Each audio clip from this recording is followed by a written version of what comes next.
Boa tarde.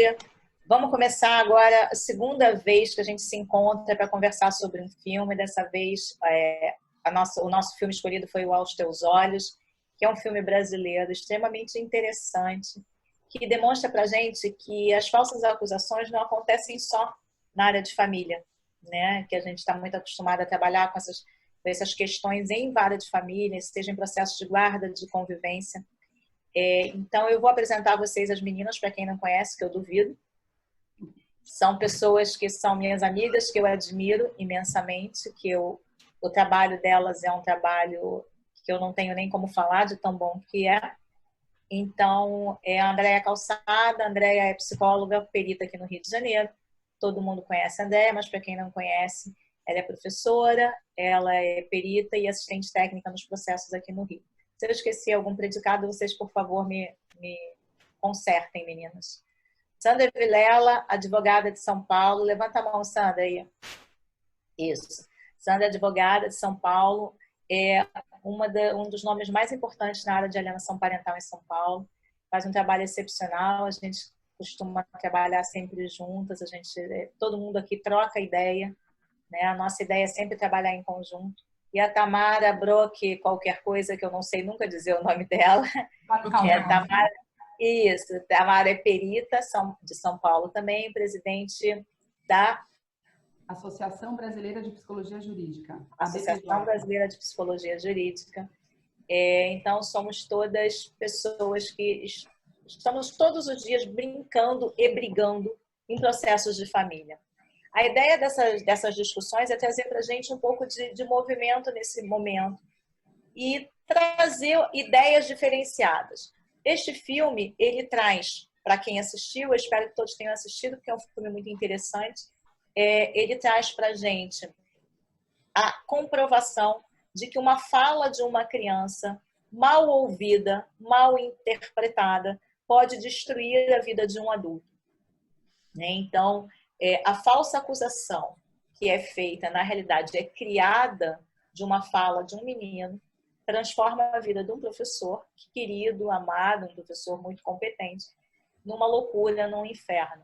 Isto a gente pode trazer para o nosso mundo da vara de família, dos processos de família, quando a gente verifica falsas acusações acontecendo todos os tempos, né? Seja uma falsa acusação de abuso sexual, seja uma falsa acusação de agressão, de tortura psicológica, ou seja o que for. Então, a ideia, eu acho que a ideia nossa muito é demonstrar para pais e mães o que realmente a gente tem que prestar atenção na fala dos nossos filhos. Porque nem sempre o que a criança diz é o que é. Ela fala uma coisa e quer dizer outra. Então, a gente tem que, e principalmente nós, advogados, psicólogos, que trabalhamos diretamente com essas questões, a gente tem que ter muito cuidado, principalmente por sermos nós peneiras para apresentar estas questões em juízo, seja como advogados, seja como psicólogos ou peritos. A gente tem que saber ouvir e transcrever, né? E colocar isto no papel ou numa perícia, ou seja, numa petição. Então, eu vou chamar a Andréia para começar, vou pedir que a Andréia comece a falar. A nossa ideia é que cada um fale um pouco, né? Da mesma forma que foi da outra vez, e eu vou pedir a vocês que façam as perguntas que vocês quiserem aqui no nosso chat. E aí a gente vai respondendo na medida do possível. Só um lembrete. Nós não podemos falar de casos em andamento, nem casos específicos de cada um. Não adianta perguntar, o meu processo assim, assim, assim. A gente não pode dar orientação, seja porque a gente não conhece os processos, seja porque os mesmos correm sempre em segredo de justiça. Então, a gente não pode dar orientação. A nossa ideia é tirar dúvidas de questões genéricas. Então, a gente está aqui para isso. A gente vai tentar responder todas as perguntas que forem possíveis. Vocês vão colocando aqui no chat para a gente e a gente vai respondendo. Tá bom? Andréia, passo a palavra para você. O que você achou desse filme? Eu até vou botar o meu microfone. Quando você começar a falar, eu vou botar meu microfone no mudo. Qualquer coisa você chama a gente, se você quiser. O que você achou desse filme? O que você pode dar para a gente de subsídio? O que você pode trazer de bacana para a gente sobre esse filme? Bom, antes de tudo, eu queria agradecer a você, Alexandra Ullmann, pelo convite. É um grande prazer estar aqui com você e com as minhas duas queridas, Sandra Vilela e Tamara Brockhausen. Então, a ideia é falar sobre esse filme, e não só sobre esse tipo de situação, mas poder ampliar isso para situações que nós vivemos também em vara de família. Então, o que eu posso dizer? Deixa eu falar um pouquinho aí da minha experiência, né? Eu atuo como perita no Tribunal de Justiça e atuo também como assistente técnica, não só no Rio, mas como em vários estados do Brasil, como assistente técnica em vara de família e também em varas criminais. Então, eu já atuei como assistente técnica em algumas situações envolvendo situações parecidas com a do filme. No caso, é um professor de natação, né, e eu já atuei em algumas situações parecidas. Então, o que eu posso dizer para vocês, assim, essa situação do filme é algo que prejudica muito tanto as crianças envolvidas como as pessoas acusadas e a própria família, as próprias famílias envolvidas. E, de qualquer forma, eu acho importante sempre relembrar aqui, nós profissionais não somos apoiadores do abuso sexual. O abuso sexual é grave, ele existe, isso é importante. O que nós brigamos, né, e nós quatro aqui temos esse olhar, brigamos para que a avaliação desse tipo de acusação ela seja profunda, detalhada e minuciosa e ampla. Né? Isso no próprio filme eu acho interessante, que tem um policial, eu não sei se ele é delegado, e ele fala, não, nós vamos ouvir todas as pessoas. E o importante é que vocês observem que houve o relato da criança e ele já foi acusado, condenado e apanhou no final do filme. E esse filme, inclusive, assim, ele não explora tanto quanto aquele filme A Caça, o relato da criança, a abordagem que foi feita. Vocês veem, assim, a gente não consegue nem saber como surgiu o relato desse menino. Então, é importante que os pais, eu acho que a pontuação da doutora Alexandra é muito importante, nós estamos aqui para ajudar, até porque, assim, esse tipo de acusação, ela surge. E as acusações de abuso sexual, elas surgem, existem as que são de abuso real, mas existem aquelas que são falsas, e nem sempre por alienação parental. Existem diversas origens para gerar uma falsa acusação de abuso sexual. Então, eu já atuei, por exemplo, e esse processo foi algo público, foi colocado até em matéria pela família, no caso também de um professor, era um professor de educação física em um determinado estado aqui no Brasil, e ele ficou um ano e 10 meses, um ano e pouco, não foi um ano e 10 meses, um ano e meio mais ou menos, ele ficou preso, e depois, sem ser ouvido, porque em vara criminal, o acusado, normalmente ele é só ouvido ao final, ele ficou preso esse tempo todo, teve a vida dilacerada, entrou em depressão, e aí depois, ao final desse tempo, viram que não tinha embasamento nenhum.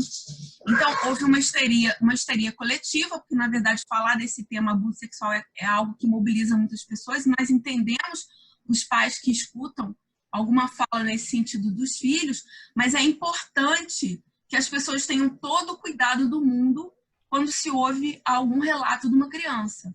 Né? Então, o que nós pretendemos aqui é dizer que esse tipo de avaliação ela precisa ser ampla, profunda, detalhada e minuciosa.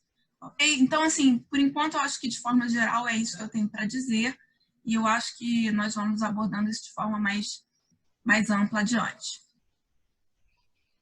Sandra, nós advogadas, agora eu vou passar para você. Eu acho que você você tem o mesmo perfil que eu, né? Um perfil pouco fofo e mais proativo, mas eu não quero dizer agressivo, porque as pessoas já dizem isso da gente, a gente não precisa dizer, né, pelos outros. Então, você está sem som, Sandra. Voltou? Voltou.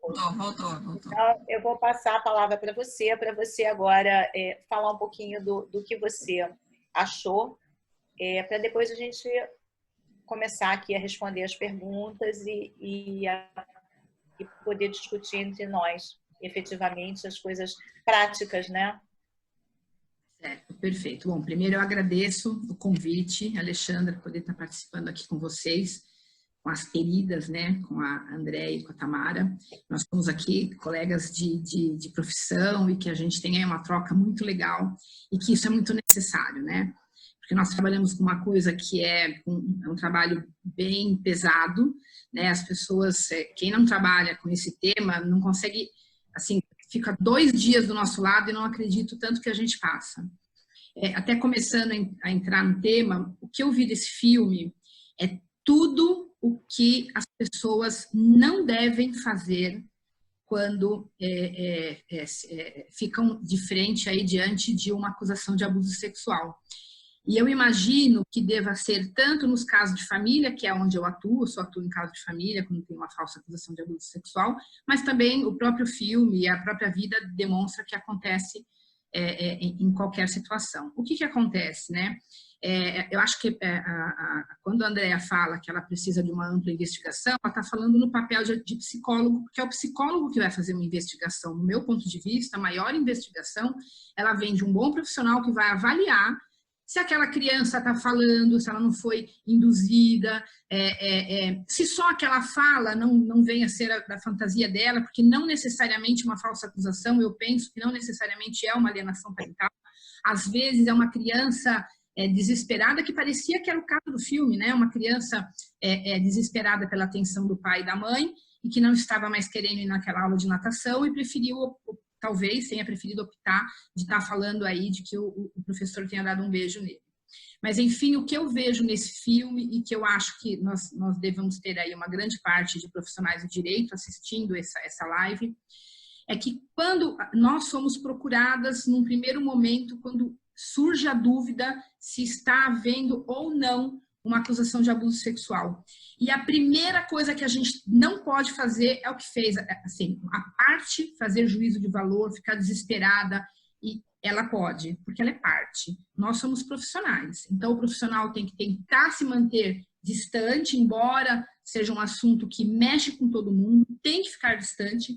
E aí eu vou usar uma frase que quem usa bastante e que é a Tamara, que quando nós fazemos uma coisa atropelada, é uma proteção que desprotege. Porque se eu pegar uma fala de uma criança e correr numa delegacia para fazer uma acusação de abuso sexual, se aquela fala é verdadeira, aquele abusador vai se fechar, vai se defender e talvez eu não consiga provar que aquilo é verdade. Então, quando eu falo que eu tenho que tomar todo o cuidado enquanto profissional de como é que eu vou lidar com aquela notícia que me chegou, não é só para evitar que um inocente venha a ser preso, mas também para poder efetivamente fazer uma boa prova contra aquele pedófilo, aquele que efetivamente fez o abuso sexual, né? Aquele que cometeu o abuso sexual. Eu tive um caso que para mim foi um divisor de águas para perceber a necessidade de você ter toda a cautela, que eu tive um caso que tudo estava levando a crer que era o pai que estava abusando de uma criança. A criança efetivamente estava sendo abusada, mas não era do pai, né? Não era o pai que estava cometendo o abuso. E se eu, no primeiro momento, faço a acusação desse pai, eu destruo uma família, né? Então, olha o problema. Não é só, talvez, levar um pai a ser preso injustamente, é destruir uma família. Então, a responsabilidade do profissional de direito, eu não sou psicóloga, eu não posso fazer juízo de valor, eu não tenho como assistir esse filme, então eles tentaram mostrar ali que podia ser verdadeiro.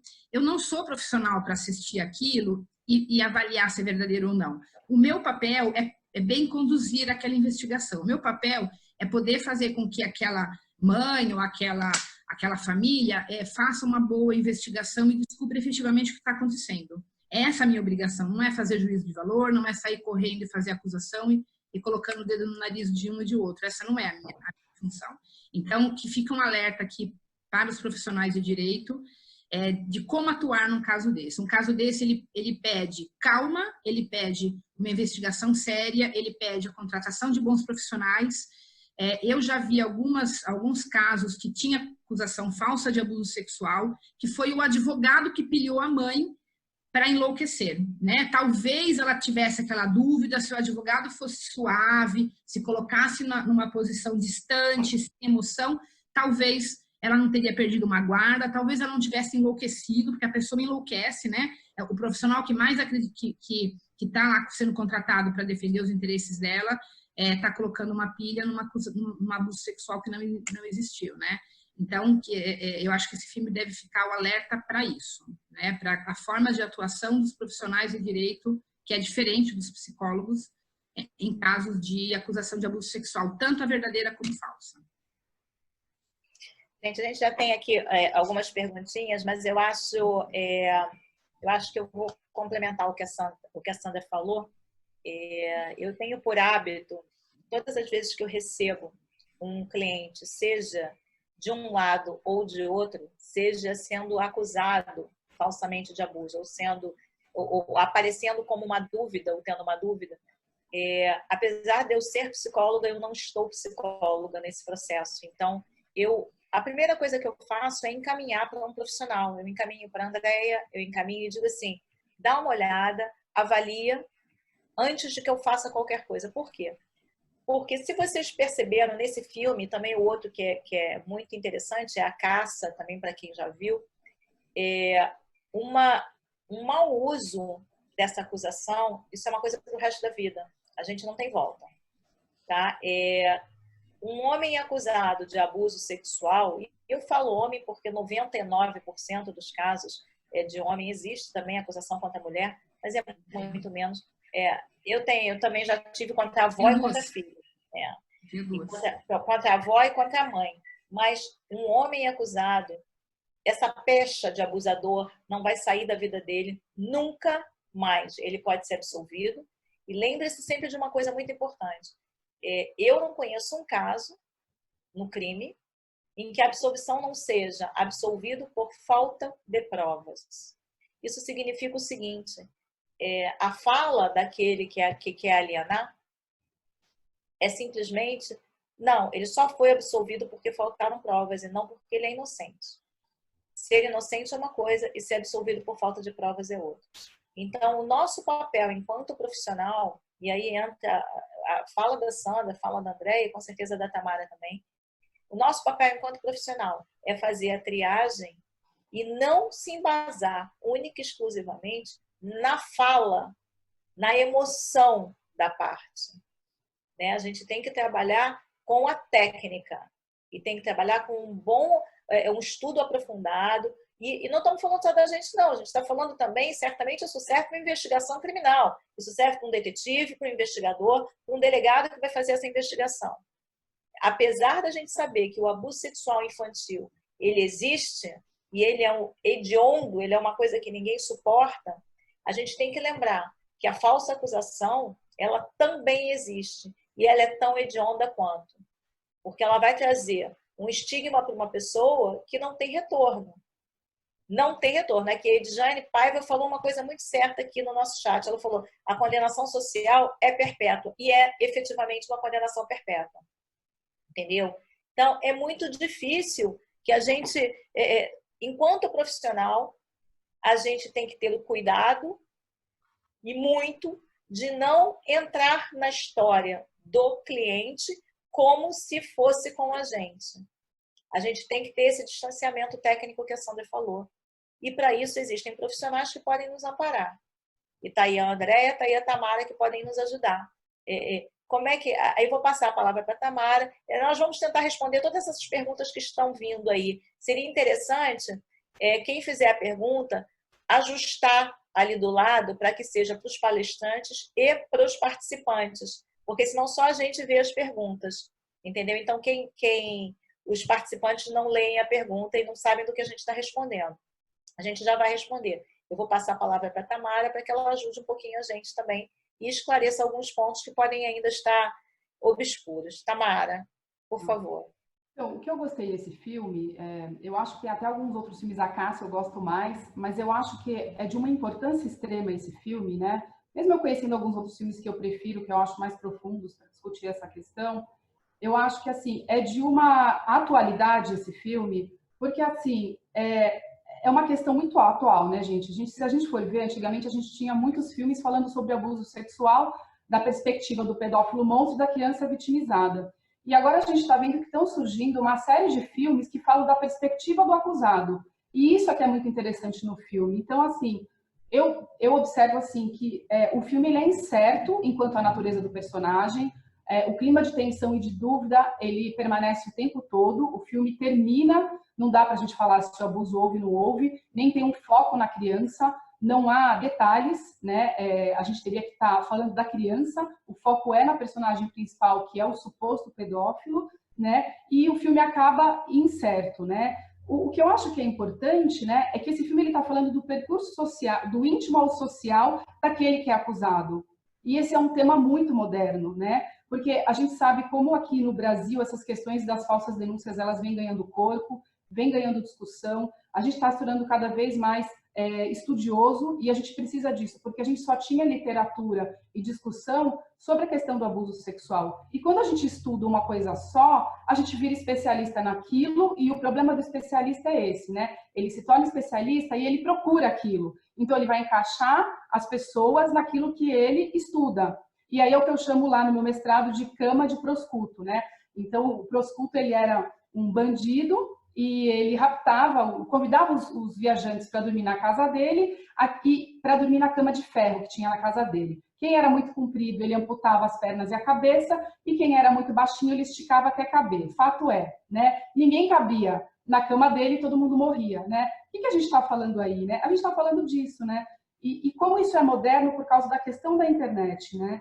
Então, esse filme tem essa relevância porque você vai vendo que assim, a questão do WhatsApp, do Facebook, e a forma como a mãe decide por uma questão com foco na punição e não na proteção do filho, ela está com raiva e ela quer aquele homem na cadeia.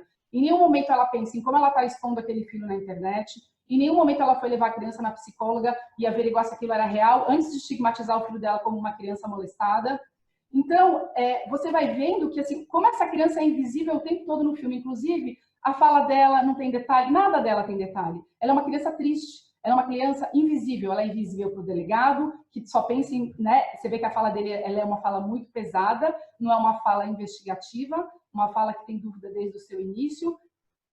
Então, o filme mostra como as pessoas vão sendo, no entorno do personagem, contaminadas, e até aquelas pessoas mais íntimas dele, que era a pessoa que admirava ele, que era a dona da escola, e que sabia quem ele era, como ele era um bom professor, como ele era carinhoso e atencioso com as crianças, como ele era dedicado ao trabalho, até ela, num determinado momento, ela simplesmente disse que não é mais para ele entrar na escola, né? Então, assim, hoje, eu acho que tem uma relevância também muito grande nesse filme da questão da internet, né? Os nossos processos hoje mudaram completamente, essa é a verdade.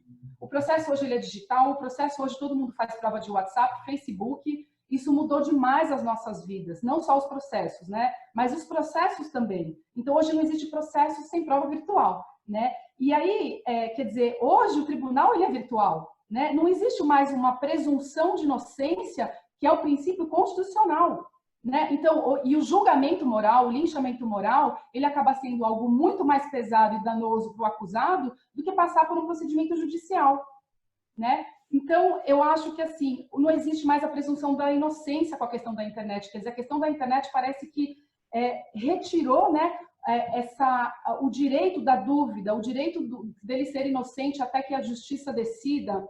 Então, não é mais a justiça que julga, independente de um processo. Isso é muito assustador, essa época que nós estamos vivendo. E acho que o filme nos convoca a pensar como você age quando você lê uma notícia na internet, nessa época de fake news. Qual é a sua crítica quando você lê uma notícia, algo que alguém posta, alguma foto que alguém lhe manda por WhatsApp, um vídeo? Então, eu acho que o filme reflete e documenta muito bem a época que a gente está vivendo, e tanto a questão das falsas denúncias, como a questão da internet, e eu falo, né? A gente não pode estudar uma coisa sem a outra. Então, eu sempre digo para os profissionais, se você quer falar de falsa denúncia, estude o abuso sexual para você saber o que é. Se você quer falar de abuso sexual, estude a falsa denúncia, porque são moedas, né?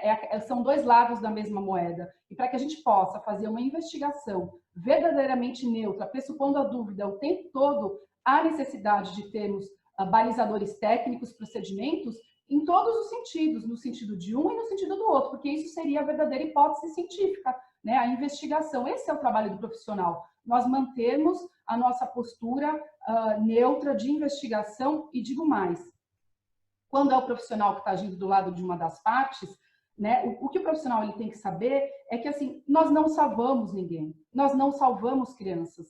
A única pessoa que tem o poder de realmente agir é o juiz. O nosso trabalho como profissional é o dever ético de transformar uma suspeita vaga numa suspeita bem fundamentada. Analisar documentos, fazer provas, e por aí vai, né? Esse é o nosso trabalho, informar. E quando o profissional ele ultrapassa esses limites, né? Ele se identifica com a família ou com o desespero da criança.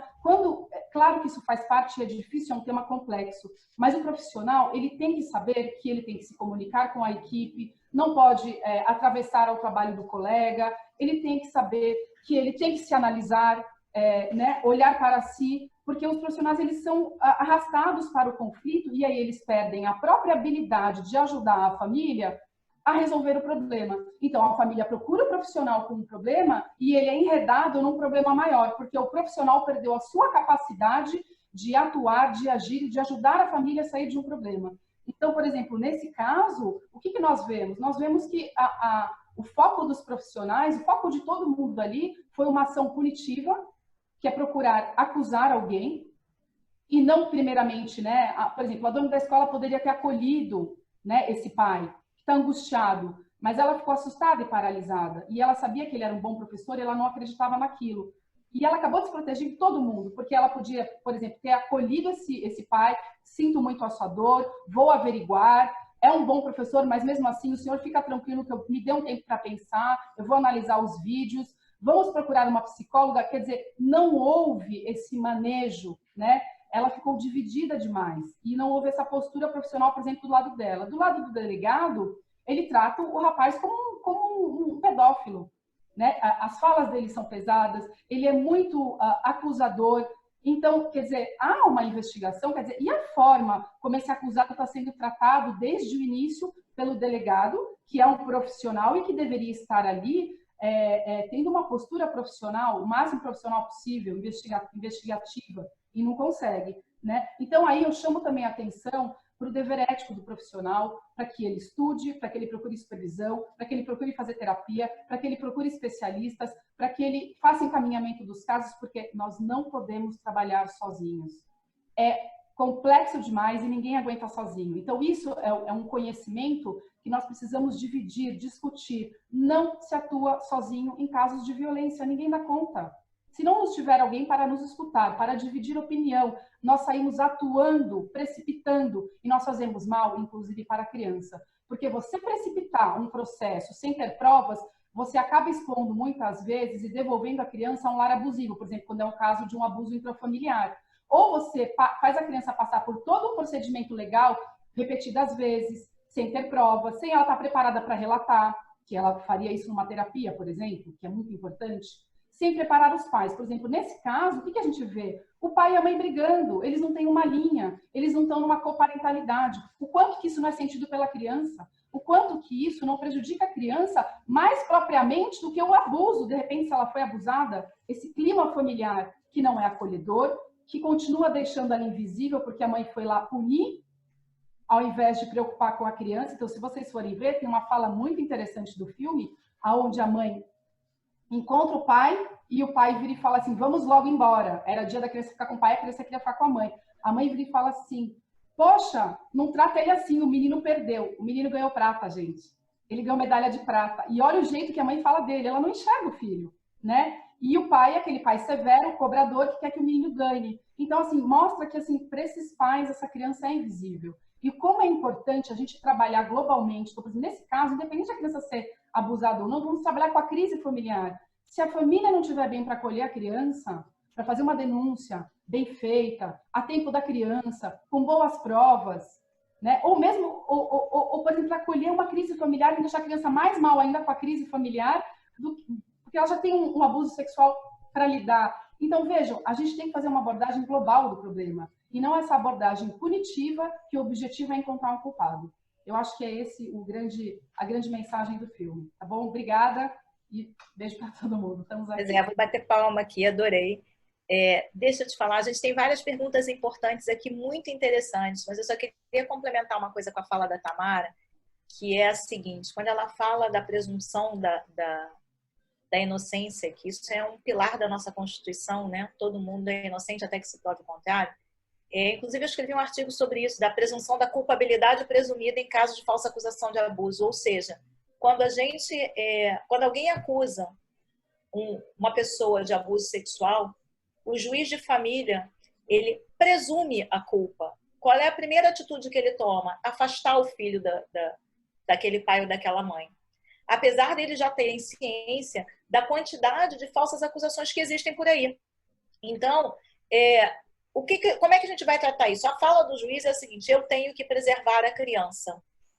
Mas nós podemos preservar essa criança de outras formas, né? Então, eu e Sandra, quer dizer, a gente tem um formato muito parecido de trabalhar. Se a gente chega com um homem, um cliente falsamente acusado de abuso, quer dizer, um homem, mais uma vez eu estou sendo assim, sexista aqui, né? Porque 99% dos casos de falsa acusação de abuso em vara de família é contra homem.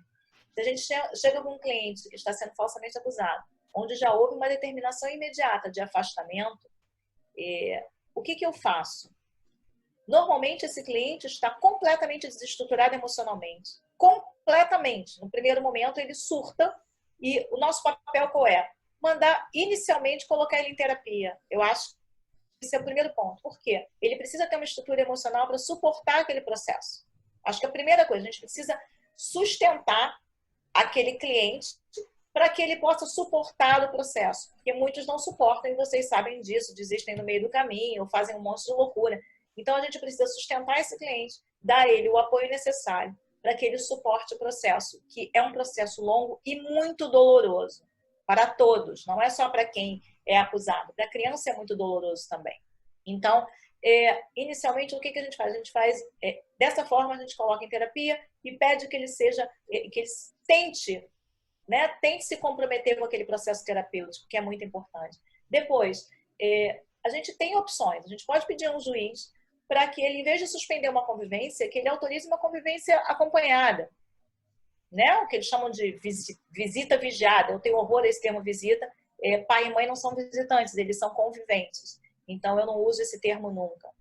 Aí, esse pai ou essa mãe chegam para a gente e dizem o seguinte: eu não admito, é uma humilhação acompanhar, não sei se a Sandra também passa por isso, é uma humilhação eu ter que ver meu filho acompanhado. Só que a gente tem que lembrar esse nosso cliente o seguinte: é importantíssimo que ele mantenha a convivência independente de como seja, para que esse vínculo não se quebre. E para que essa mãe ou esse pai, acusando falsamente, não venha e não diga: tá vendo? Tanto seu pai ou sua mãe estão errados, fizeram algum mal a você, que o juiz mandou você ficar longe dele. Então, a gente tem que dar ao nosso cliente a possibilidade de manter esse convívio. Né? Não sei, Sandra, você concorda comigo? Eu acho que a gente agora já... Na verdade, assim, eu acho que não é só por manter. Eu acho assim, quando surge uma acusação de abuso sexual, o juiz paralisa e ele tem que levar em consideração que pode ser verdadeiro. Então, eu não espero nem a outra parte. Se a outra parte não pedir a suspensão, eu já ofereço a visita assistida. Eu também.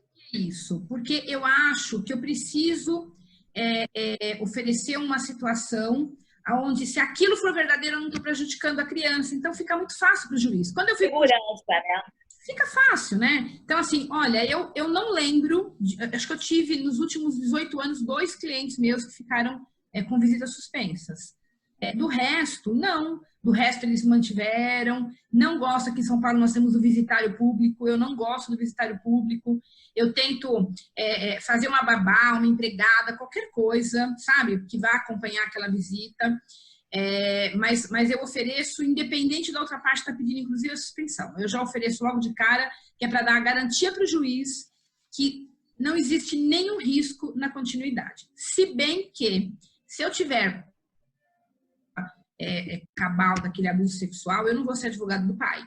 Mas claro, se tivesse, por algum motivo, aí, um processo onde tem aí uma prova maior, que não só uma fala de uma criança, não subestimando que aquela fala da criança não tem que ser levada em consideração, aí as psicólogas que eu queria ponderar você não deve manter a visita. Então, assim, então, isso que uma coisa muito forte, eu entendo a suspensão de visita. É isso, Tamara, não tem. Então, o que eu queria ponderar é isso, né? A nossa área é uma área de extrema complexidade. Tamara, desculpa, tem como você falar um pouquinho mais perto? O teu som tá dando eco. Bom. Obrigada. A nossa área é uma área de extrema complexidade, né? Assim, o que eu posso falar do ponto de vista psicológico, né? É que eu acho assim, penso que antigamente a gente tinha sempre uma presunção de culpa. Então existia um padrão uma forma padronizada dos juízes atuarem que era assim: há uma acusação, suspende-se imediatamente. Agora, né, da lei de alienação parental para cá, né, com a vinda de novas teorias, com a vinda de novos conhecimentos, com a modernização, o pessoal passou a ponderar um pouco mais, né? Então, o pessoal hoje, a gente sabe também que teve um aumento muito grande das falsas denúncias, porque a gente mudou bastante a forma dos pais conviverem com os filhos, as mulheres, por sua vez, habituadas a ter a guarda e o poder na prole, passaram a contra-reagir, praticando alienação parental. Então, é um contexto de mudança de paradigma, né? O pai distante passou a estar presente, a justiça passou a regularizar isso, há uma contra-reação, aumento de falsas denúncias. E os juízes, por sua vez, passaram, acho que, a ter olhos para isso, a estudar sobre isso, e hoje, por sua vez, nós temos processos em que o pessoal hoje não suspende naturalmente porque sabe-se que há um prejuízo em suspender uma convivência e aprofundar a alienação parental, as falsas memórias, e que depois também fica, às vezes, irreversível retomar aquela relação entre pai e filho, tá certo? Porém, eu acho que assim, a gente tem que fazer um retorno sempre. O tempo todo é o tempo do retorno, eu falo, né? A gente não tinha essa realidade da questão das falsas denúncias da alienação, a gente tem essa ponderação hoje. E a gente tem que novamente voltar a ponderar as questões do abuso, entendeu? Para a gente não ficar nos extremos. Então, assim, o que eu queria dizer para vocês é que, assim, se um abuso sexual aconteceu e a criança de fato relata que aquilo é real, ela voltar a conviver com este pai depois de ter relatado pode ser assustador e perturbador. Isso pode levar a criança a negar que o abuso aconteceu numa perícia, numa terapia, pode fazer ela entender que ela é mentirosa, pode fazer ela entrar num grau de perturbação muito maior. Quer dizer, eu vou lá, crio coragem para falar esse horror do meu pai. Quer dizer, vocês têm noção a perturbação emocional que é para uma criança revelar que a pessoa mais importante da vida dela fez aquilo com ela? É um medo extremo. A criança, muitas vezes, ela descompensa, às vezes ela tenta o suicídio, elas entram num estado sintomático muito acentuado. Aí ela consegue fazer isso e ela volta a ver o papai. Que mensagem que se passa para essa criança? Então, assim, o que eu queria falar que para o juiz, eu não queria estar na pele do juiz, né? Porque, assim, ele dar uma visita numa situação em que o abuso sexual aconteceu, sim, possivelmente é danoso. E ele afastar uma criança completamente numa situação de falsa denúncia, sim, é danoso. Então, o juiz, ele tem que estudar muito o processo. Ele tem que ler muito o processo. E eu acho que eles têm que, sim, estudar sobre psicologia. Hoje a gente tem um curso sobre depoimento especial, que está sendo dado no tribunal. O tribunal organizou isso, está sendo dado por todos os psicólogos do nosso país, né? E eu achei muito legal a iniciativa deles, porque eles estão dando curso para juiz, né? Então, eles estão dando curso de psicologia para o juiz, quer dizer, o que é a pedofilia? O que é uma criança molestada? Então, assim, nós precisamos estudar. Os juízes precisam estudar psicologia, porque são eles que vão decidir com as provas que eles têm ali se eles afastam ou se eles não afastam, porque é uma decisão difícil. E é uma decisão que tem que ser baseada em estudo muito profundo do processo, tem que ter tempo para estudar o processo, tem que estudar psicologia, porque é uma decisão que muitas vezes vai... assim, é isso que eu falei, né? Se aconteceu o abuso, não teria que ter as visitas. E se... Então, é isso. Tamara, mas assim, eu acho que Deixa eu falar um pouquinho. Deixa a Andréia falar. Senão vocês falam e não me deixam espaço para falar aqui. Vocês falam muito. Depois eu vou até pedir para a gente dar uma olhada nas perguntas, que tem umas perguntas bastante interessantes. Não, tem uma até que eu acho que eu vou começar a falar, porque, na verdade, assim, interligando aí um pouco o que vocês estão falando, que a Tamara está falando, sobre essa questão do aprofundamento desse estudo, da necessidade que o profissional que avalia esse tipo de ação precisa de aprofundar em diversas áreas, seja no abuso sexual, seja na falsa denúncia, na psicopatologia, no desenvolvimento infantil. Então, assim, é importante que se caia dentro do processo, se estude esse processo, se conheça as provas. É importante você saber que contexto é esse, você traçar um fio condutor, uma cronologia dos fatos para entender em que momento surge essa acusação de abuso sexual. Se a criança, né, naquele momento, ela tem algum ganho, esse menino do filme, ele tem um ganho ali, emocional. né? Ali, claro, que fica em aberto se houve ou não houve, mas assim, esse menino passou a ter a atenção daquele pai, né? A desculpa sobre a questão tirou ele da aula de natação e da exposição ao fracasso que ele havia sentido naquele momento. Então, assim, é importante que compreendamos qual é a dinâmica da família, como a própria Tamara colocou. Dentro daquela dinâmica de família, como é que como foi dado todo o encaminhamento frente à acusação, houve cuidado, não houve, quem abordou, como abordou, nós temos formas adequadas, né, de se fazer abordagem à criança. Isso não é mostrado nesse filme, no filme A Caça, isso já vem de uma forma mais detalhada, que é bem interessante, né? Então, assim, como funciona, né, a personalidade de de outras pessoas envolvidas. Então, existe uma série de questões aí que eu entendo fundamentais, e o que nós pedimos é assim, não se olhe a possibilidade de abuso, vamos entrar nesse tipo de acusação sempre com essa assim, mas será que é? Quais são as possibilidades? Alguém perguntou assim, como falsas denúncias podem acontecer? Elas podem acontecer de diversas formas, seja pela alienação parental, seja pela psicopatologia de um dos genitores, seja por má compreensão da criança sobre o que aconteceu, sobre a histeria coletiva.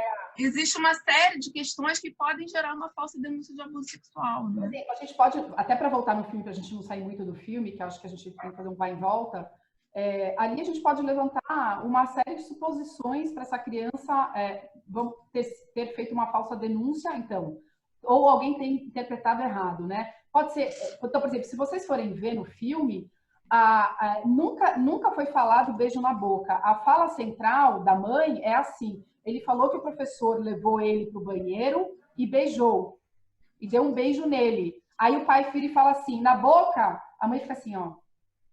Mas, na verdade, a mãe tinha um conflito com o pai de que ela queria que ele apoiasse ela e ela fala, eu quero botar ele na cadeia, me ajuda.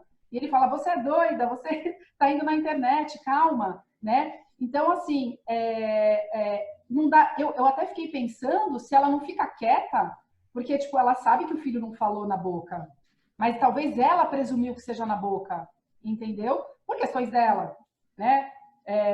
Então, assim, porque talvez ela não preste atenção direito nesse filho, porque talvez ela tenha uma percepção alienada da realidade, ela está angustiada, perturbada com outras coisas. Então, é uma mãe que a gente vê o tempo todo, são pais errantes, né? O que o filme mostra é isso, são pais que não estão atentos, é o pai severo que cobra a natação, é a mãe que põe o filho para baixo e fala, mas ele, como eu falei para vocês, né? Mas coitado, ele perdeu a competição, o menino ganhou prata, gente, entendeu? O menino tá o tempo todo cabisbaixo. E aí o menino quer ficar com a mãe, o pai não conversa com ele. Calma aí, filho, o que está acontecendo? Puxa ele, quase que puxa ele, né? Dá bronca.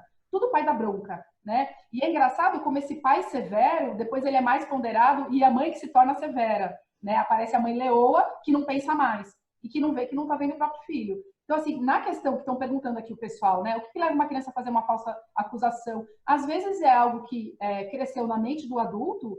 Então, assim, às vezes a gente interpreta a partir da nossa própria sexualidade um fragmento infantil.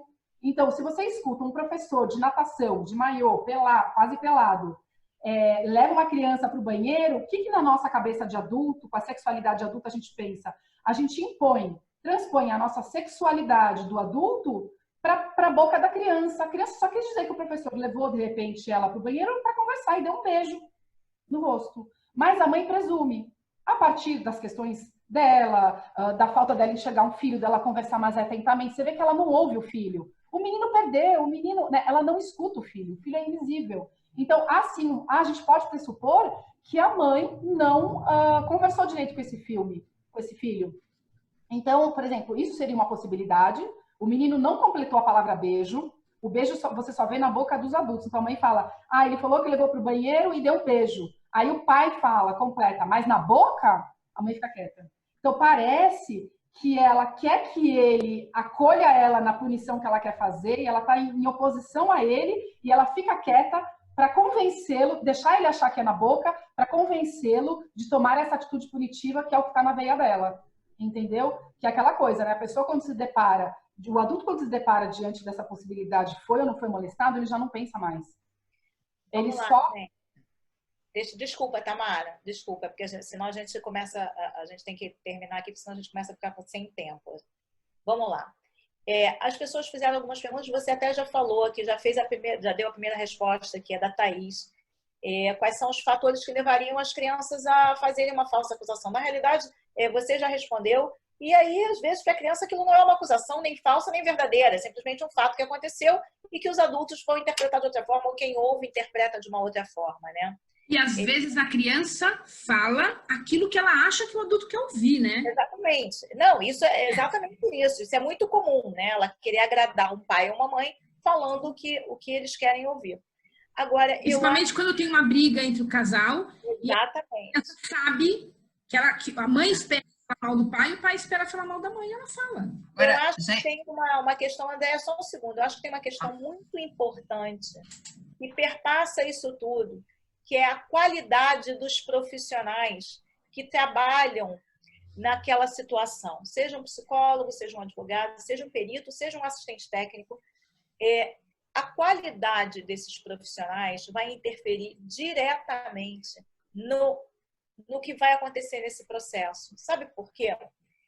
Eu percebo assim, nós não estamos dizendo que ninguém é melhor do que ninguém. Eu estou dizendo que pessoas estudam mais e têm um maior contato com aquilo no dia a dia. Eu dou o seguinte exemplo. Se eu quebrar meu braço, eu não vou procurar um dermatologista. Os dois são médicos, mas eu vou procurar um ortopedista especializado em braço que vai operar meu braço. Então, o que eu acho? Que acontece, que a gente vê muito acontecer, né? Eu vejo muito acontecer isso até mesmo, e eu posso falar porque eu conheço casos claros. Por exemplo, o juiz ou alguém indica um perito. Eu tive um caso agora, que o juiz indicou uma médica para fazer uma avaliação psiquiátrica.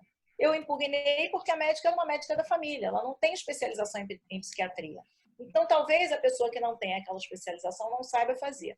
E aí eu volto. Todos os psicólogos são psicólogos, mas não quer dizer que eles tenham a capacitação e a especialização para fazer uma avaliação tão sutil e tão importante como essa. Eu já vi caso de psicóloga que, se dizendo especialista em alienação parental, pegar um laudo de uma especialista, copiar inteiro e só botar o nome dela. Eu já vi isso acontecer. Entendeu? Eu tenho os dois laudos na mão, a da especialista e daquela que se diz especialista e que não sabe o que está fazendo. Ou seja, ela copiou um documento de uma pessoa que fez uma avaliação importante, séria, para um outro caso em que não podia ter nada a ver com aquele, simplesmente copiou ipsis literis de uma palavra até a outra e só assinou embaixo. Então, gente, eu acho que a procura por um especialista não quer dizer que seja o mais caro. E as pessoas vêm e falam, mas o especialista cobra caro. Não é isso, a gente não está falando de dinheiro. A gente está falando de capacitação. Entendeu? Então, eu acho importante a gente colocar isso, porque muita gente que está aqui já passou por esses problemas. Não são só advogados e psicólogos, mas são pessoas que também passaram por problemas. Então, a capacitação do profissional escolhido, eu acho que é uma das coisas mais importantes que a gente tem, entendeu? Daí a gente volta para aquela história. É importante que o juiz se atualize, estude cada vez mais. É importante que os promotores façam isso, que as equipes técnicas dos tribunais se especializem, porque são... várias pessoas fizeram perguntas aqui, e aí eu queria passar para vocês essas perguntas. Tá? Deixa eu só... Desculpa, Andréia. Posso fazer um comentário? Claro. Eu acho que é importante aí desse filme, e isso eu vejo acontecendo nos processos, e às vezes muitos laudos de psicólogos, porque não fiquem vocês achando que são só psicólogos da justiça, né? Então, às vezes, os psicólogos que mais geram problemas são aqueles que estão lá no cantinho do consultório deles e acham que não vão, né? Estão atendendo uma criança e, de repente, a mãe ou o pai diz assim, olha, eu preciso de um laudo seu com urgência, porque o meu filho disse que ele foi abusado e ele vai para casa do pai essa semana. E aí o psicólogo, geralmente, dá um laudo e assina embaixo. Isso eu acho importante pontuar. No filme, tudo assim, eu acho que aquele que está assistindo, tudo que acontece parece que vai dando assim, mas eu acho que ele abusou, né? Então, acharam a sunguinha do menino no armário dele. Aquela sunguinha junto com outras coisas perdidas de outra criança. Mas aquilo, então, pode ser um indicador. Ah, fotos dele com uma adolescente lá na postagem dele. Ah, esse cara gosta de menor. Ah, então, tudo isso. Então, assim, ele é gay, né? Coitado, se o cara for homossexual, então tá mais ferrado ainda, como se uma coisa tivesse a ver com a outra. Né? Então, isso eu percebo, né, nos meus processos, né? As pessoas... E aí, assim, isso é importante de dizer para vocês, profissionais e adultos, e pais e mães, né? Olha só, cuidado para não fazer esses links que às vezes não tem nada a ver uma coisa com a outra. Né? Deixa o profissional que é especializado e que consegue ficar mais neutro se posicionar e entender se tem a ver ou não. Tá? Então, isso foi um dado do filme que eu acho que é importante a gente tocar aqui. Gente, e assim, eu faço um parênteses aí quanto à atuação de psicólogo particular. Até contando um caso que eu tive para deixar claro até que mulher também sofre acusação de abuso sexual e é uma coisa muito grave. Eu tive uma cliente que foi acusada de abuso sexual. O laudo de uma psicóloga aí dessas, aqui em São Paulo, no criminal não tem perito, eles mandam para essas ONGs, e uma psicóloga da ONG fez um laudo sem falar com a mãe de que a fala do menino era condizente com abuso sexual.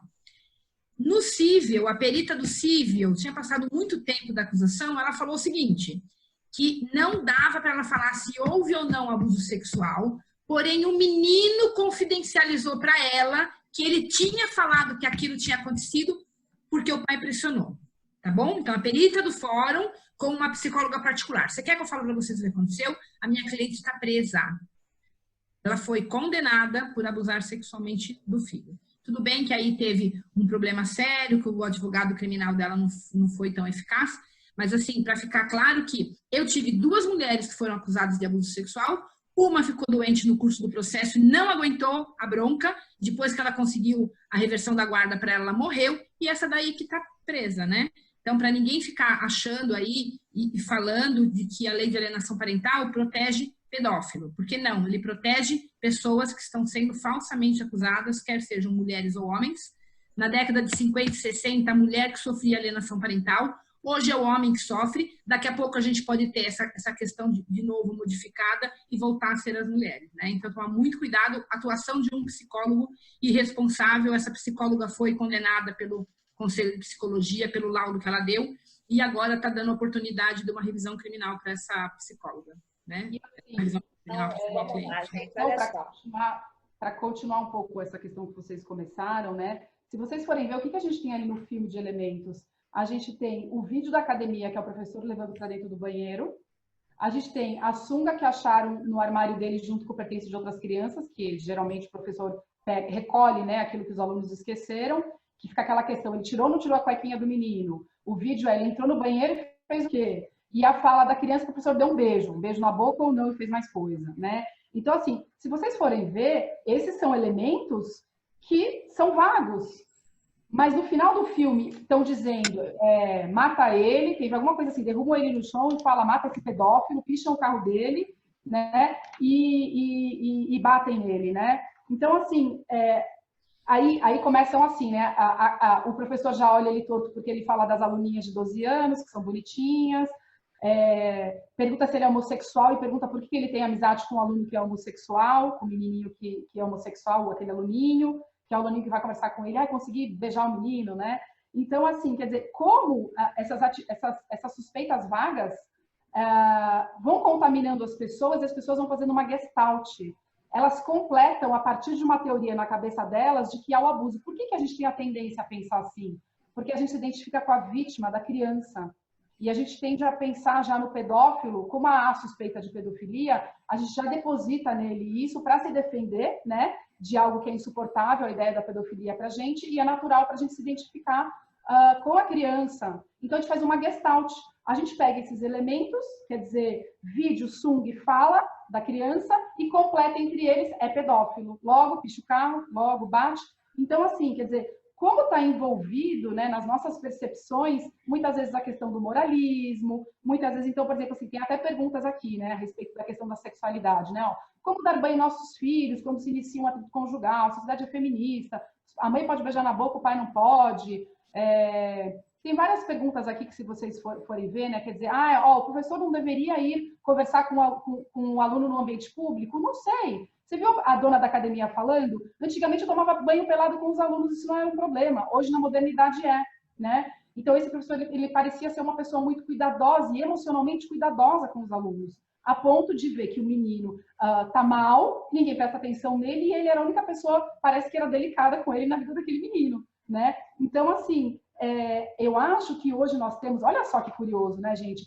A gente tem uma sociedade que empuxa tanto a gente para consumir pornografia, para ter performance sexual, brinquedo erótico, cada vez mais filmes eróticos sendo produzidos. Então, tem uma performance sexual perfeita, consuma, né, os objetos de pornôs, né, tanto de filme como os de sex shop. Então, existe essa demanda capitalista ou neoliberal, né, para que a gente exerça a sexualidade no máximo da satisfação sexual, e ao mesmo tempo, cada vez mais em oposição a isso, a gente tem uma atitude moralista. Hoje a gente não pode falar nada. Tudo vai ser o medo da gente parecer que fez isso, que fez aquilo. Você não pode conversar com uma criança que os pais puxam, né? Você é um estranho, sei lá o que vai fazer. Então, assim, como a gente tem também essa leitura da nossa modernidade, e o quanto a sexualidade também, no discurso moderno, ela está cada vez mais erotizando as crianças, e puxando as pessoas para consumirem pornô e terem performance sexual. As pessoas hoje, quer dizer, as várias formas de amor e de sexo que a gente tem hoje proliferando, quer dizer, essa coisa quase que de um apelo à satisfação máxima do sexo, e em oposição a isso, uma repressão sexual. Então, o que a professora fala, eu tomava banho pelada com os meus alunos, e hoje, se eu tomar, meu Deus do céu, né? Então, é muito curioso isso.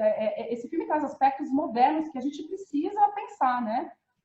Tamara, olha só, eu acho que é sensacional. Isso que você falou é uma coisa que eu percebo muito. Eles uniram pontos, né? É a brincadeira do ligar pontos, né? E eu vi aqui a Sandra, até uma querida, que fala que achei que o professor tinha diálogos e comportamentos impróprios. Na verdade, a gente só acha isso porque o filme tem a conotação sexual, né? Porque um professor pegar pela mão um menino que está triste e levar para um local isolado para conversar com ele, significa simplesmente que ele não quer, na cabeça dele, que ele sofra bullying na frente dos outros.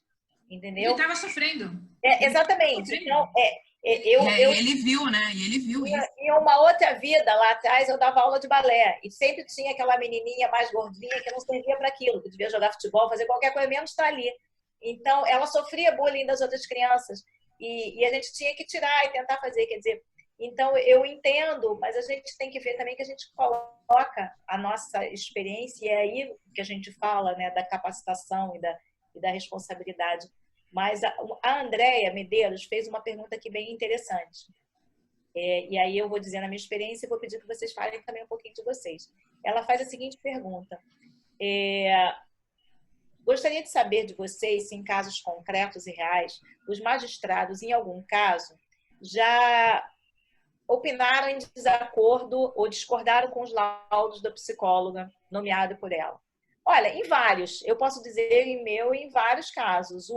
É importante que a gente entenda que o juiz, qualquer juiz, ele não está adstrito a uma única prova, né? Então, as pessoas às vezes dão ao laudo psicológico é o que vai resolver o processo. Não, não é. O laudo psicológico é mais um pilar do conjunto probatório para que o juiz possa tomar a sua decisão. Eu já vi todas as provas dizerem que não houve abuso, e o juiz virar para mim e dizer assim, não, a minha mulher é médica e achou esquisito e teve abuso. Exatamente. Não é? Como eu vi também já juiz que diz, olha só, em caso de acusação de abuso sexual, eu não decido, vai para o tribunal. Exatamente. Aí ele quer 3 analisando, porque ele tem medo de se posicionar ali. É uma situação difícil, mas assim, às vezes você tem, né, como perito, por exemplo, você tem todos os indícios ali de que aquilo é uma falsa acusação, mas às vezes justamente o juiz tem medo, né, de se precipitar, né? Eu já tive caso de que a perita falou, aqui houve o abuso, porque a criança apresentava enurésia, ecoprese, terror noturnos. Isso não é, vocês sabem, é ótimo, Sandra. Isso é ótimo. Porém, neste caso específico, quando saiu o laudo, eu trouxe 10 testemunhas, desde médico, todos os professores, todo mundo que atendeu essa criança, falando que era mentira. Ela não teve enurésia, ela não teve ecoprese, ela não teve terror noturno. E mesmo assim, a juíza continuou seguindo o laudo, entendeu? Deixa eu só contar uma coisa para vocês rapidinho, assim, um caso interessante, né? Num caso meu rápido, que a acusação não era de abuso, na realidade a acusação era de que o pai era alcoólatra e que ele poderia gerar algum risco para a criança, né? A juíza, o laudo deu que não havia nada, que era uma alienação parental, os dois laudos, social e psicológico. A juíza determinou, autorizou que o pai então passasse as férias com a filha na Disney. 15 dias antes, o que a mãe fez? A mãe leva a criança no pediatra e traz uma receita pedindo que a criança tomasse um remédio controlado. Aí o advogado dela entra no processo dizendo o seguinte: tá vendo? A criança ficou tão nervosa que passou a não dormir mais, tem enurese noturna e que ela precisou tomar um remédio controlado com medo do pai. Simplesmente, por sorte, esse pediatra era um senhor muito sério. O pai foi conversar com ele, já o conhecia de muitos anos, e o pediatra fez uma declaração dizendo o seguinte: jamais ele deu aquele remédio por qualquer tipo de ansiedade. O relato da mãe é que a criança tinha enurese noturna e aquele remédio ele tinha como efeito colateral, era um remédio efetivamente de tarja preta, eu não sou médica, mas ele dizia que o efeito colateral é impedir a enurese noturna. Então, que aquilo era mentira e que mais? Que o fato da mãe trazer que a criança tinha enurese noturna, que significa simplesmente fazer xixi na cama, não significa que isso fosse verdadeiro, porque isso ele não estava lá para ver. É a mãe que traz. Então, a gente tem que tomar cuidado, porque nem sempre esses laudos, essas coisas todas, elas podem servir sozinhas para um juiz decidir. E foi como o André falou, tem juiz que tem medo, não deveria estar ali. Não deveria estar num cargo de família, porque ele está ali para decidir, ele não está ali para discutir. O juiz está ali para decidir, né? Então, vamos lá. Aí, me perguntaram aqui para a gente, vamos lá.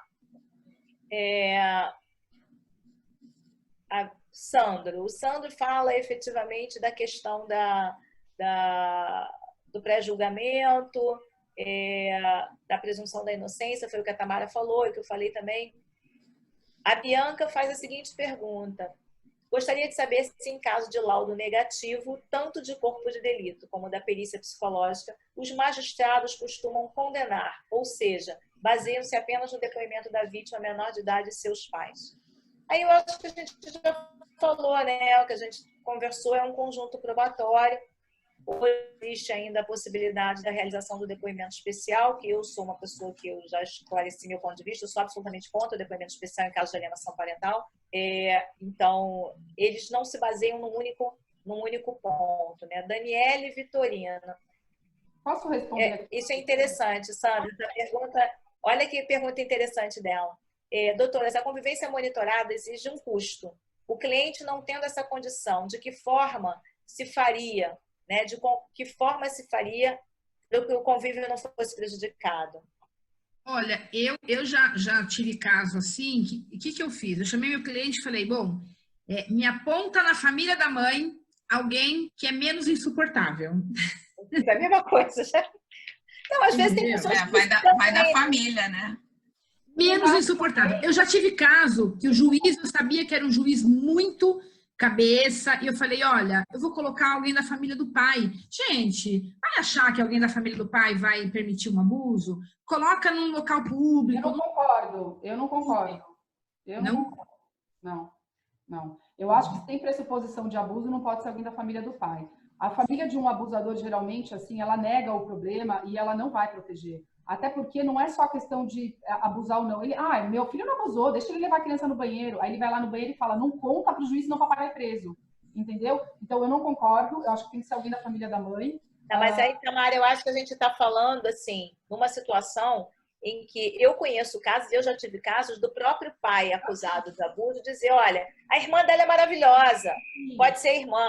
Ou da própria mãe dizer, não, no pai, no avô eu confio. Enfim, eu acho que essa questão, você está partindo do pressuposto da possibilidade da existência do abuso. A gente tem que trabalhar, quando a gente assume um caso, pelo menos eu penso assim, eu vi que a Sandra falou... Eu acredito que é falso.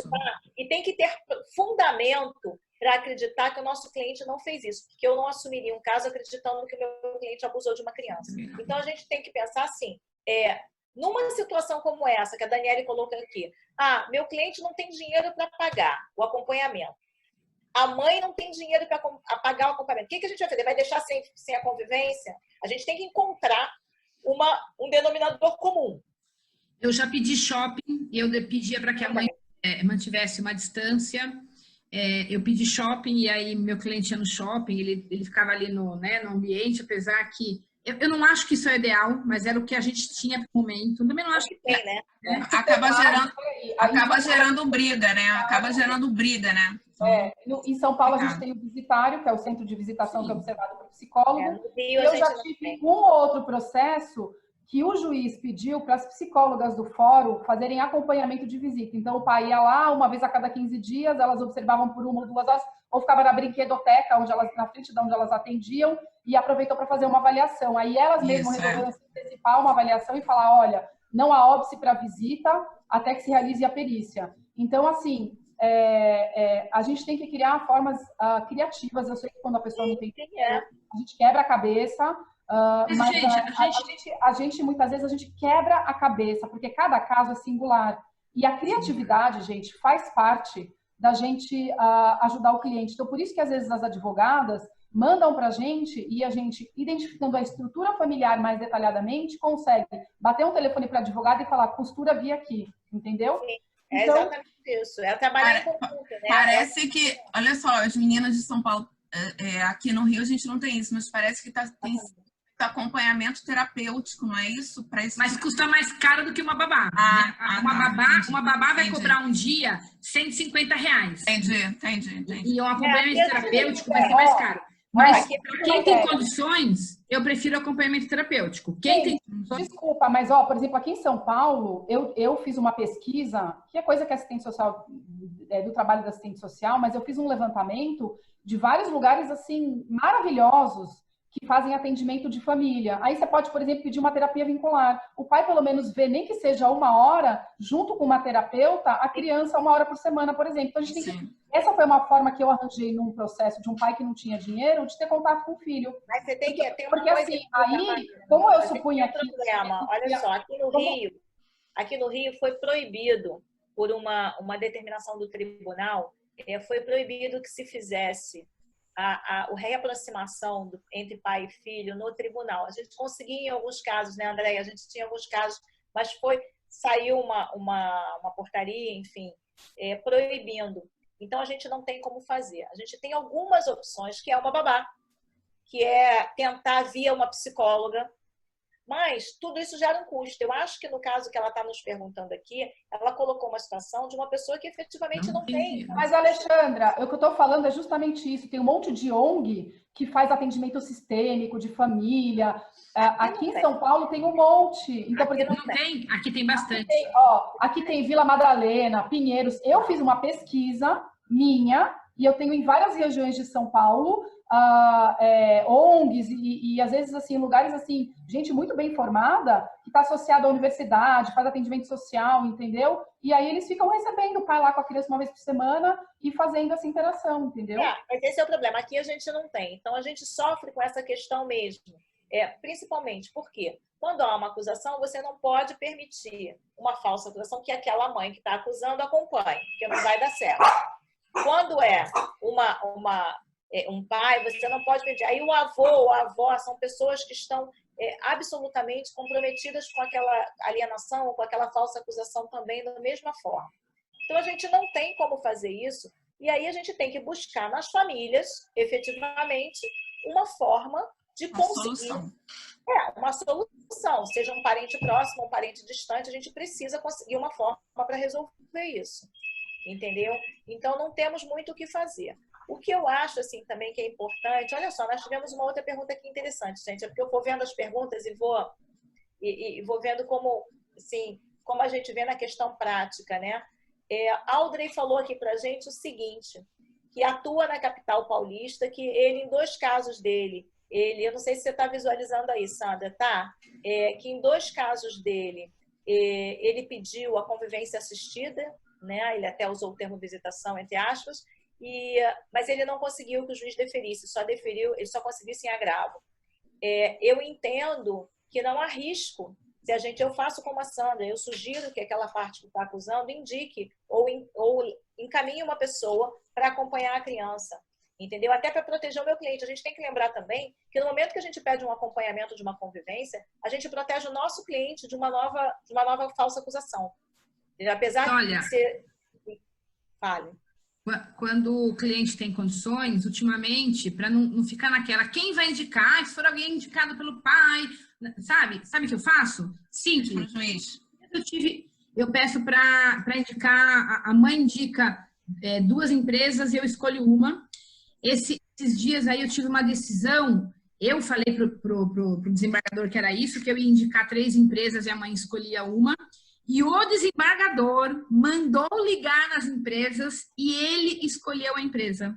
Olha que interessante. Que nem tem isso, sabe? A gente está falando de países diferentes, né? Rio e São Paulo são países diferentes. Eu acho que aqui em São Paulo nós temos, assim, alguns... estrutura, né? Alguns juízes... Porque, na verdade, também... Se você for Sandra, se você for encaminhar, pelo menos aqui no Rio, para algum serviço que faça isso, ou que atenda a criança, atenda a família, você tem que saber, não dá para indicar para o serviço, você tem que saber quem é especificamente, porque a pessoa tem que ter um conhecimento sobre a área jurídica. Não, Andréia, eu estou falando da empresa de babá. Então, eu quero uma... Tá. Entendi. Meu cliente tem condições de pagar. Entendi. Vai ser a babá da mãe. Se vai ser a babá da mãe, ela vai ficar... Sabe, eu já tive assim, acompanhamento que a mulher não deixava o meu cliente relar na criança, entendeu? Então, eu acho que a gente pode criar uma empresa dessa aqui no Rio. Acho ótimo. Não, porque... Olha, nos Estados Unidos, né, tem locais de visita assistida particular. Sim. Faz a revinculação das crianças, é perfeito, né? Precisava criar isso aqui no Brasil, né? Eu acho também, eu acho que deveria, mas como não tem, a gente tem que pensar em alternativas. Mas você entendeu? Quando o meu cliente tem condições de pagar, ao invés de eu indicar uma babá dele, uma babá da mulher, melhora. Eu peço uma empresa. Eu falo, olha, eu indico 3 empresas, a mãe escolhe porque empresa vai ser aquela coisa impessoal. E foi uma coisa bem interessante, porque sei lá, no final do ano, acho que no começo do ano, eu consegui uma decisão do tribunal, o próprio desembargador falou, eu liguei nas empresas e eu vou escolher essa porque ela tem um preço.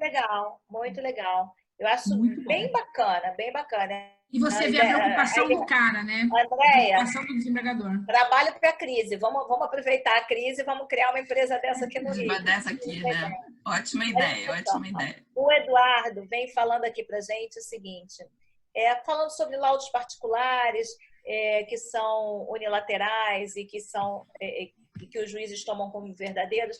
Eduardo, a gente já até conversou um pouco sobre isso, né? Os juízes hoje em dia têm tido um pouco mais de cuidado com a questão dos laudos particulares, né?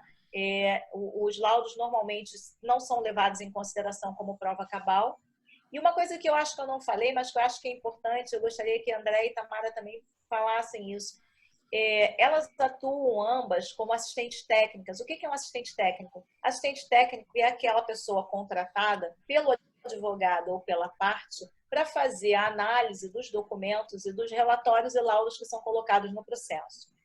Eu ouvi uma vez de um cliente dizendo o seguinte, eu paguei o assistente técnico e o resultado tem que ser bom para mim. Aí eu respondi para ele, você não é mais meu cliente, em primeiro lugar. Em segundo lugar, o assistente técnico bom é aquele profissional de confiança do advogado que sabe, esse advogado bom profissional, que ele não vai mentir nem pender para lado algum. O assistente técnico correto é aquele que chega e diz o seguinte, olha, doutora, realmente seu cliente não está certo nesse momento e o que a gente pode fazer para resolver o problema? O nosso objetivo enquanto advogados, eu acho que não é vencer processos, é resolver problemas e proteger crianças. Eu sempre pensei isso. E Sandra, eu posso falar por ela porque é igual também. Então, a nossa...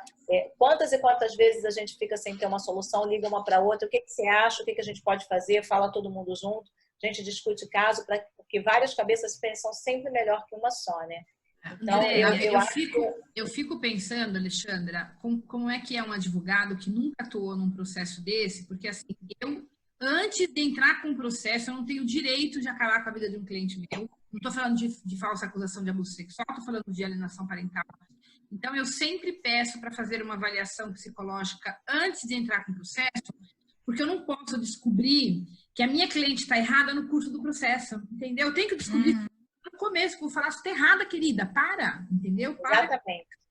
Exatamente. O nosso papel... Não sei como. O nosso papel, eu acho que quando o cliente vem... A primeira coisa que eu pergunto para ele é o seguinte, você está preparado para suportar um processo judicial? Porque às vezes ele vem com uma bobagem, quer brigar por qualquer coisa. Entendeu? Então, eu já não faço. E aí eu mando para a Andréia, digo, Andréia, olha aí, vê qual é a situação da pessoa. Ele está preparado? Porque muitas vezes... E na verdade, assim, na verdade, assim, falando um pouquinho sobre o que você está falando, aí depois a Tamara também, pelo menos, falar um pouquinho da minha parte. Quando eu, como assistente técnica, às vezes a Alexandra me encaminha alguma situação para que eu possa avaliar, e aí respondendo, se eu fizer algum tipo de avaliação e algo, ela é sempre parcial se eu não ouvir a outra parte, né? Isso é fato. Eu, como assistente técnica, só vou pegar um processo, só vou pegar aquele caso, se eu entender que após a leitura dos autos, após a entrevista com essa parte, se eu entender que eu vejo indícios ali de, por exemplo, de uma falsa acusação, seja lá pelo que for, e se eu tiver base para poder defender esse cliente. Né? E muitas vezes, se for possível, eu avalio a criança também. Se for possível, se ela estiver em meio a uma perícia, claro que eu não vou fazer avaliação, mas eu posso pelo menos ouvi-la. Mas qualquer coisa que saia, qualquer documento que saia, ele é parcial, porque eu não vou ouvir. Ela tem que ser investigada a fundo dentro de uma perícia. Tá? Então, acho que era isso. Não, e é isso, eu acho que é importante a gente esclarecer isso para o cliente, né? A gente, enquanto advogado, e aí a gente está falando um pouquinho da nossa prática, né? Aquele advogado que a Sandra falou muito bem, ela não entende como é que um advogado que nunca lidou com isso pega um processo desse e acha que vai conseguir resolver. Não é que ele seja menos do que ninguém, não. Ele é tão advogado quanto a gente. Só que a gente respira isso 24 horas por dia há 20 anos. Não é só isso, Alexandra. Para eu chegar aqui, eu já errei, entendeu? Então, eu já tive aquele processo... A gente já errou muito. Eu já tive aquele processo, que eu tive um processo de um cliente que a criança vivia na casa da avó e eu simplesmente pedi a guarda para o meu cliente porque a menina vivia na casa da avó. Aí, o que a mãe fez? Pegou a criança e levou para a casa dela. Eu me arrependi. A criança estava melhor na casa da avó. Estava melhor na casa da avó, exatamente. Estava melhor na casa da avó. E aí, sabe, causou um problema aí de anos aí até a gente acertar. Então, melhor interesse da criança, né?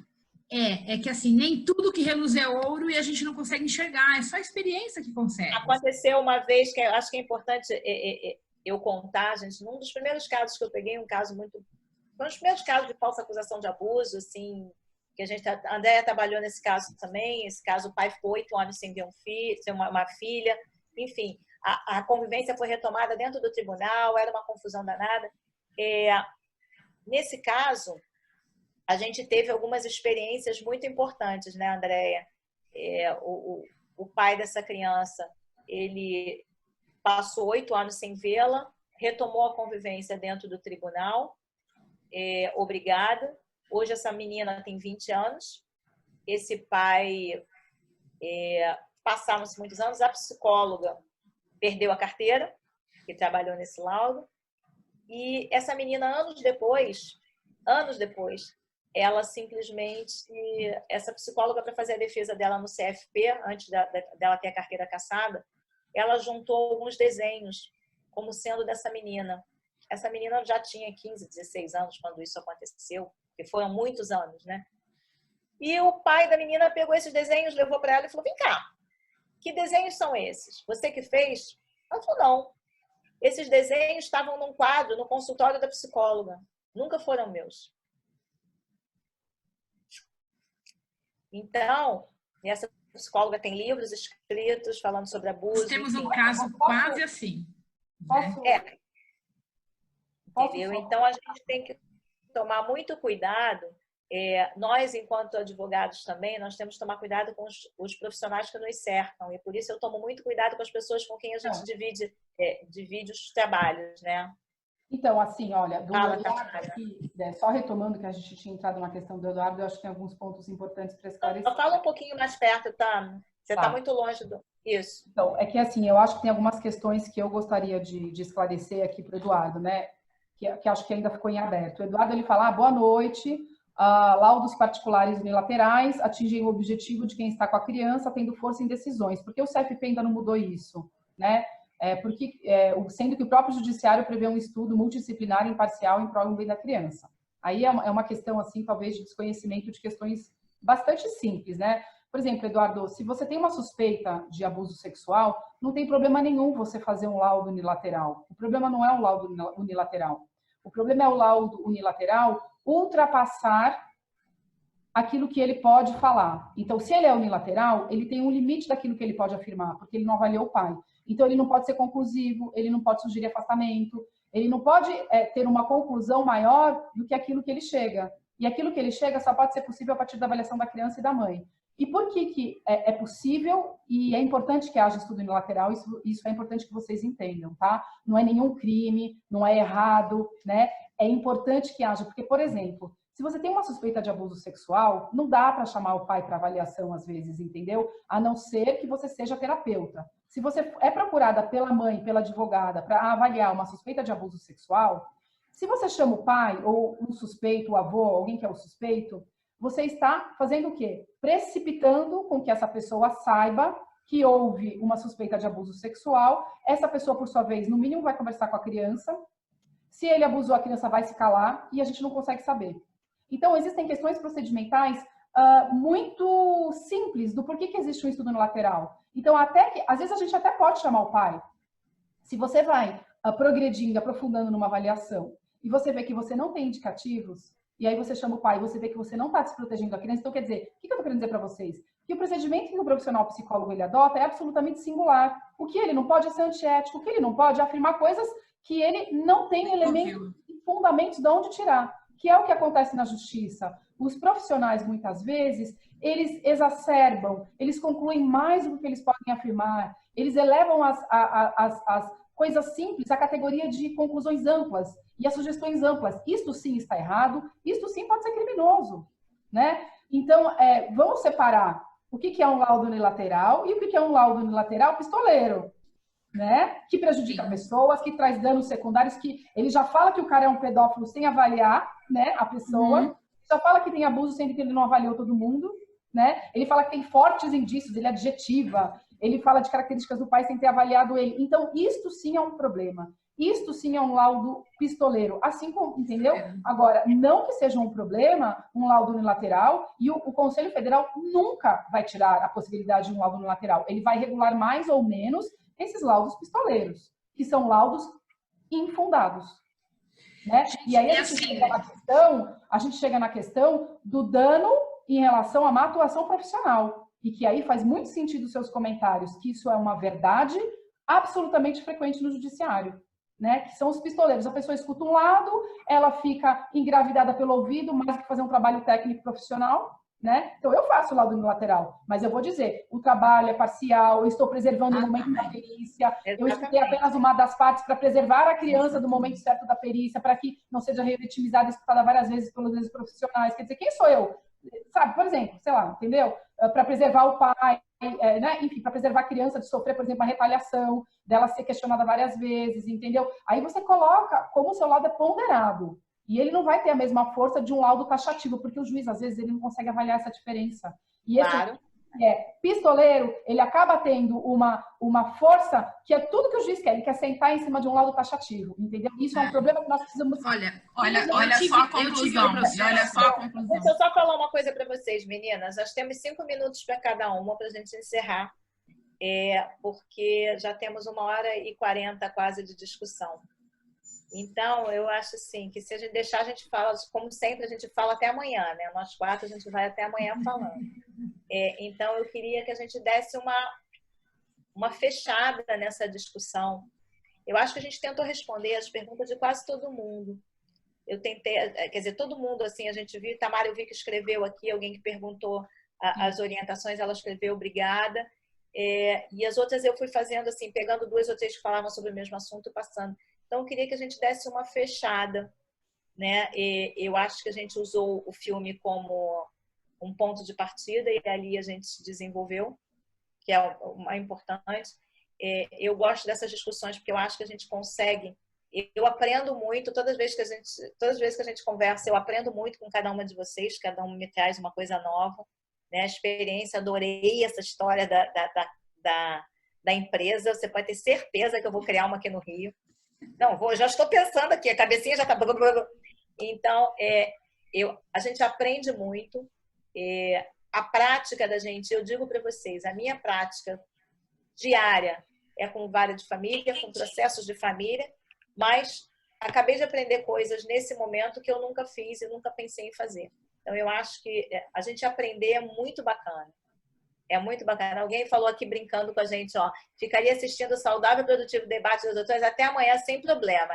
Mas não dá, a gente, se deixar, a gente fala até amanhã, mas não dá. Então, Andréia, faz as suas considerações aí para a gente poder fechar e a gente vai ter outras oportunidades de conversar, sempre. Bom, para fechar, né, me coloco à disposição para quem quiser trocar ideia. Eu estou nas redes sociais, é fácil me achar. Na verdade, o que eu coloco sempre é o cuidado para que nós, profissionais, pais, pessoas envolvidas com crianças, que nós não entremos nessa sensação horrível que falar em abuso sexual gera. Então, precisamos ter sempre todo cuidado, distanciar um pouco, pensar, buscar pessoas capacitadas para poder fazer essa investigação e para tomar o melhor caminho, né? Então, só para, né? Às vezes a histeria que isso causa é tão grande que às vezes assim, até situações onde uma situação de abuso é incabível, não tem como acontecer na prática, aquilo vira um abuso e ninguém olha para aquilo. E você está dizendo, gente, é impossível que uma criança seja, né, numa escola, algumas crianças sejam abusadas debaixo d'água durante alguns minutos. Isso é impossível. Teria morrido afogada, né? Ia morrer afogado e não adianta você, né? Então, assim, porque a sensação de alguém abusando é tão grande que aquilo parece que cega, né? Então, essa neutralidade, ela é fundamental para que a investigação seja detalhada e ampla, tá bom? Então, é isso. Cuidado. Não é que abuso sexual não existe, é grave, mas, assim, cuidado. Mas, coloca aqui nos comentários as suas redes sociais, por favor. Aqui, abre, além dos palestrantes, aqui do lado no chat. Colocar lá, né? Tá. Coloca ali, porque alguém pode querer te procurar. Sandra, querida. Bom, eu também me coloco à disposição, estou fácil nas redes sociais, eu vou deixar aqui quais são as minhas redes sociais, se alguém quiser trocar uma ideia, fazer qualquer tipo de consideração, de comentário. O que eu acho é, assim, principalmente ao advogado, ao profissional de direito que pega um processo desse, tentar se afastar e não ter emoção, tentar buscar o auxílio de uma psicóloga, porque eu acho que é quase impossível atuar num processo desse sem psicólogo. Eu, quando não consigo ter uma psicóloga para ajudar, eu tento deixar os meus pedidos o mais amplo possível, né? Então, assim, não deixar uma coisa fechada. As pessoas precisam pensar que, assim, principalmente em questões de alienação parental como um todo, nem tudo que reluz é ouro. A gente não tem como simplesmente acreditar piamente naquilo que está passando e que eu percebo, infelizmente, que na questão de alienação parental, os profissionais de direito estão errando bastante porque eles ficam perdidos, não sabem que pedido fazer, não sabe que tipo de processo que você tem que virar para o cliente e falar, querido, não tem o que fazer, eu não vou fazer. Não tem processo para entrar. Eu falo para meus clientes assim, eu ganho dinheiro com processo. Eu tenho que ficar aqui horas e horas convencendo você que não vou entrar com processo. Para pensar. Eu falo para meus clientes, para pensar. Se faz sentido, né? Eu ganharia honorários de uma ação e eu não quero entrar. E que é difícil atuar e que o profissional de direito tem a obrigação de estudar, de fazer de tentar entrar em contato mais com a parte psicológica. E que uma coisa que eu deixo claro é que, na maioria das vezes, a acusação de abuso sexual, não é que ela é fácil perceber que ela é falsa, mas dificilmente ela tem uma linha forte, né? Quando é uma falsa acusação de abuso sexual. Para a gente, profissional de direito, não para o psicólogo, né? A gente olha aquilo sempre chama aquela atenção de falar, aquela história não está bem contada. Não tem uma constância, né? Aquilo é muito assim demais para... Tem muito buraco. A maioria é bizarro, né? A maioria é bizarro. A maioria é bizarro. O discurso é inconsistente, esburacado. O discurso. Eu sempre recebo, sempre a verdadeira como a falsa, com o pé na frente e outro atrás. E o melhor serviço que eu posso oferecer para o cliente é um serviço de buscar aquilo que é bom para a família. Eu não tenho interesse de ganhar um processo de acusação de abuso sexual. Eu tenho interesse de descobrir se aquilo é verdade. Eu não tenho interesse. Mesmo se descobrir que é verdade, é contra o meu cliente. Se a minha cliente está fazendo uma acusação de abuso sexual e no curso do processo eu percebo que é falsa, eu consigo chamar ela à realidade, ela não vai ter prejuízo nenhum. Entendeu? Claro. Nenhum. Então, a minha obrigação como advogada é fazer um trabalho sério, e é o que eu passo para os advogados, para que tenham a consciência de que eles vão ter que se debruçar bastante, estudar bastante sobre o tema, estudar bastante sobre psicologia, para poder atuar nesse tipo de processo. É isso. Não, eu queria até complementar um pouco a fala da Sandra, antes de eu fechar, que assim, eu conheço o trabalho da doutora Sandra, mas infelizmente, doutora Sandra, nem todo mundo age como você profissionalmente. Tem advogado, gente, que pega caso sem ter convicção. Outro dia eu estava conversando com uma advogada no telefone e comecei a apontar para ela por que não ia pegar o caso, né? E ela estava me consultando, e ao invés dela me escutar, ela ficava argumentando com racionalizações. Então, por exemplo, assim, não, a mãe é alienadora, a mãe tem jeito de alienadora. Aí eu falo, mas olha tudo que você me traz, olha tudo que eu vi, pá. E ela, mas também no final tem uma fala aí da criança. Entendeu? Então, assim, o próprio profissional, ao invés dela pegar e encaminhar para uma terapia, fazer um trabalho global, quer dizer, tá preocupada de repente ou com ela ganhar, ou ela ter o cliente ganhar o dinheiro, entendeu? Então, não é todo profissional que tem essa preocupação ética humana e não só ética advocatícia. Porque a questão humana, às vezes, então, a questão da ética advocatícia é defenda o seu cliente até o fim. E eu digo que tem uma ética humana que é maior do que defender o cliente até o fim. Você tem convicção no seu cliente? Você pega o cliente se alienador? Eu até pego. Se eu virar para ela e falar assim, a senhora está alienando e eu vou lhe atender desde que a senhora me escute e recue. Senão não tem acordo. Sim. Então, assim, o próprio Gardner, ele fala, ele acha antiético atender o alienador, né? Claro, se for um alienador que recua, eu tenho certeza que sim. Mas eu acho que a gente também tem um papel ético de atender uma pessoa que está errando, desde que ela nos escute, né? Desde que há uma linha de entendimento mútuo ali.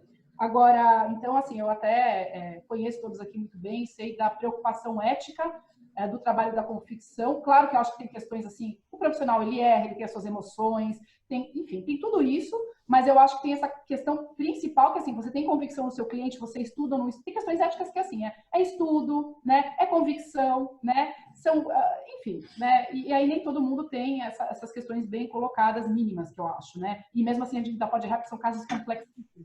Mas, enfim, eu acho que assim, o recado todo aí que eu acho que eu posso dar com a nossa discussão, eu acho assim, gente, tenham em mente que quando vocês estão batalhando, combatendo e fazendo de tudo para proteger a criança, você pode estar desprotegendo. Então, a proteção que desprotege, que é uma fala que eu falo muito, que eu gosto, que vem do Furniz, então ele fala proteção que desprotege. Aí ele fala também outra, prevenção de crime, promotora de crime. E ele fala